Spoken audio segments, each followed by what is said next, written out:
मौसम स्टेशन में आपका स्वागत है। इस समय की बात करें तो मानसून ने कई जगहों पर अपने कदम रख दिए हैं। मानसून की रेखा कहां पर पहुंची है, आने वाले दिनों में कहां कहां पर मानसून पहुंच रहा है, इन सब की जानकारी हम इस बुलेटिन में देंगे। लेकिन उससे पहले आपसे एक गुजारिश है कि हमारे चैनल को सब्सक्राइब करें, इस वीडियो को शेयर करें और इसको लाइक करें। तो आइए चलते हैं कि इस समय सैटेलाइट इमेजरी क्या कह रही है और मानसून कहां तक पहुंचा है। तो चलिए, यहां पर सैटेलाइट 1D की हम तस्वीर आपको दिखा रहे हैं। ये ताज़ा तस्वीर है और इसमें आपको पता चल रहा है कि किन किन इलाकों में एक्टिविटी है। ये हम कह सकते हैं विजिबल लाइट की एक्टिविटी है, मतलब जो सैटेलाइट देख रहा है वही हम आपको दिखा रहे हैं। तो यहाँ पर केरल में कई जगहों पर झमाझम बारिश का सिलसिला चल रहा है।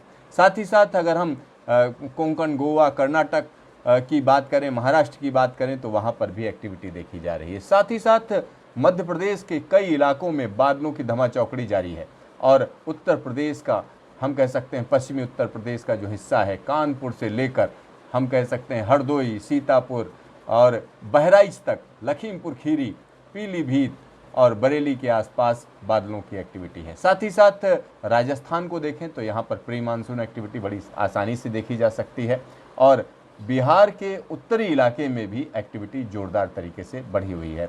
साथ ही साथ पूर्वोत्तर भारत के तो कहने ही क्या, यहाँ पर बादलों ने डेरा डाल रखा है और ज़बरदस्त तरीके की बारिश कई जगहों पर चल रही है, चाहे वो त्रिपुरा हो, मेघालय हो, असम हो, अरुणाचल हो, सब जगह पर झमाझम बारिश का सिलसिला जारी है।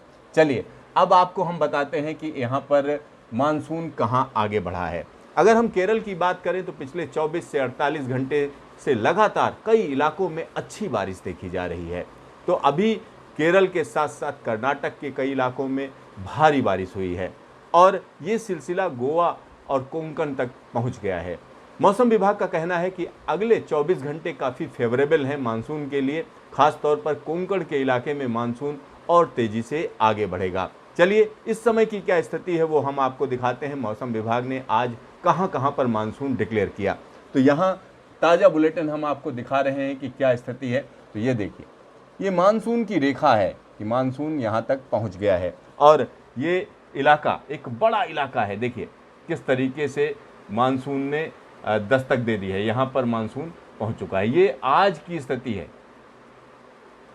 तो एक बड़े इलाके में मानसून ने, हम कह सकते हैं, चहलकदमी कर दी है। इसमें आंध्र प्रदेश के कुछ और इलाके हैं, साथ ही साथ कर्नाटक के हैं और महाराष्ट्र के भी इलाके इसमें शामिल हैं। तो यहाँ एक हम कह सकते हैं बड़ा ये मानसून के सिलसिले में बड़ी खबर है, क्योंकि एक बड़े इलाके में मानसून ने दस्तक दी है। अगर हम मौसम विभाग की बात करें तो मौसम विभाग का कहना है कुछ और इलाकों के लिए बड़ी अच्छी स्थिति बनने जा रही है, क्योंकि अभी जो मौसम विभाग कह रहा है वो कह रहा है कि इस समय मानसून की जो रेखा है वो हरनाई, सोलापुर, रायचूर, कुर्नूल, तिरुपति और कोयम्बटूर से होकर गुजर रही है। यानी एक बड़े हिस्से में ये मानसून ने दस्तक दे दी है। मौसम विभाग ने कहा है कि गोवा में मानसून पहुंच चुका है, महाराष्ट्र के कुछ हिस्सों में मानसून पहुंच चुका है, सोलापुर में मानसून को डिक्लेयर किया जा चुका है। तो ये सारी जगहें, और ख़ास तौर पर तेलंगाना की बात करें तो तेलंगाना के कुछ हिस्सों में भी मानसून पहुंच गया है। और मौसम विभाग का कहना है कि अगले 24 से 48 घंटे में महाराष्ट्र के ज़्यादातर हिस्सों में मानसून पहुंच जाएगा और आंध्र प्रदेश, तेलंगाना के जो बचे हुए इलाके हैं वहां पर मानसून पहुंच जाएगा। तो महाराष्ट्र की अगर हम बात करें तो महाराष्ट्र में एक अच्छी चीज़ ये होगी कि जो हम कह सकते हैं कि मुंबई के लिए जो बात कही जाती है 10 जून के आसपास मानसून वहां पहुंचता है, लेकिन इस बार मानसून पहले ही पहुंच जाएगा। तो ये स्थिति लगातार बनी रहेगी और मौसम विभाग का कहना है कि जो अगर हम बारिश की बात करें तो कई इलाकों में अच्छी बारिश रिकॉर्ड की गई है। यहाँ पर आप देख सकते हैं कि किस तरीके से एक्टिविटी बढ़ी हुई है और ख़ास तौर पर हवाओं की रफ्तार अगर हम देखें तो हवाओं की रफ्तार, मानसून की हवाएं हैं तो इनकी रफ्तार 30 से 40 किलोमीटर है और वेस्टर्न घाट से टकराती हैं। वेस्टर्न घाट से टकराने के बाद ये हवाएं ऊपर उठ जाती हैं और उसके बाद ये पूरा का पूरा पेनिसुला पार करके फिर वापस बंगाल की खाड़ी में पहुंचती हैं। तो यहाँ मैं आपको बता दूं कि होता क्या है, जब विषुवत रेखा से हवाएं चलती हैं तो कोरियोलिस फोर्स की वजह से उनमें मुड़ाव आता है, वो मुड़ती हैं और मुड़ते वक्त क्या होता है, वो जब नॉर्दर्न हेमिस्फीयर की तरफ मुड़ती हैं तो उसमें सीधा सीधा जाकर वो अफ्रीका के कोस्ट से टकराती हैं।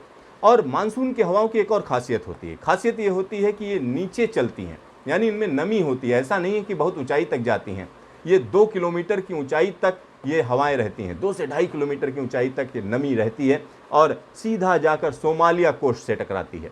तो सोमालिया कोस्ट का कुछ इलाका ऊपर उठा हुआ है, उससे टकराकर फिर वापस मुड़ती हैं और वापस मुड़कर अरब सागर में आती है और वो हवाएं वेस्टर्न घाट के जो ऊंचाई है, जो पहाड़ी ऊंचाई है, उससे टकराती हैं। जब उससे टकराती हैं, चूंकि नमी की वजह से जब नम हवाएं ऊपर उठती हैं तो तुरंत बारिश होने लगती है और यही प्रक्रिया है मानसून के पहुंचने की। तो इस समय की बात करें तो वेस्टर्न घाट के एक बड़े इलाके में लगातार रिमझिम फुहारें पड़ रही हैं और मौसम विभाग का कहना है कि अब की जो स्थिति है उसमें हम कह सकते हैं महाराष्ट्र के दक्षिणी हिस्से में मानसून पहुंच चुका है, गोवा में मानसून पहुंच चुका है, कर्नाटक के ज़्यादातर इलाकों में मानसून ने दस्तक दे दी है, तेलंगाना में दे दी है और आंध्र प्रदेश के एक बड़े हिस्से में मानसून ने दस्तक दे दी है।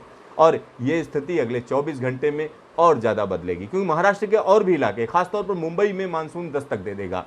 और यहाँ पर हम आपको दिखाएंगे कि इस समय जहाँ एक तरफ हम कह सकते हैं दक्षिण भारत में लगातार मानसून की एक्टिविटी बढ़ रही है, तो वहीं दूसरी तरफ अगर हम देखें तो जो पूरा देश है, देश में हम कह सकते हैं प्री मानसून एक्टिविटी बढ़ी हुई है। चलिए हम आपको दिखाते हैं कि इस समय कहां कहां पर बिजली कड़क रही है और जबरदस्त तरीके से बिजली कड़क रही है। और यहां पर देखिए कि किस तरीके से राजस्थान के एक बड़े हिस्से में हम कह सकते हैं कि जगह जगह पर तेज हवाओं के साथ बादल उमड़ घुमड़ रहे हैं। ये देखिए, ये राजस्थान का इलाका है, राजस्थान में बहुत तेजी से इस समय बादल उमड़ घुमड़ रहे हैं और कई जगहों पर बिजली की कड़क गूंज रही है, गड़गड़ाहट हो रही है बादलों में जबरदस्त तरीके से। और ये बादल किधर जाएंगे? ये एनसीआर में आएंगे, खास तौर पर अगर हम देखें कानपुर के आसपास भी पहुंचेंगे।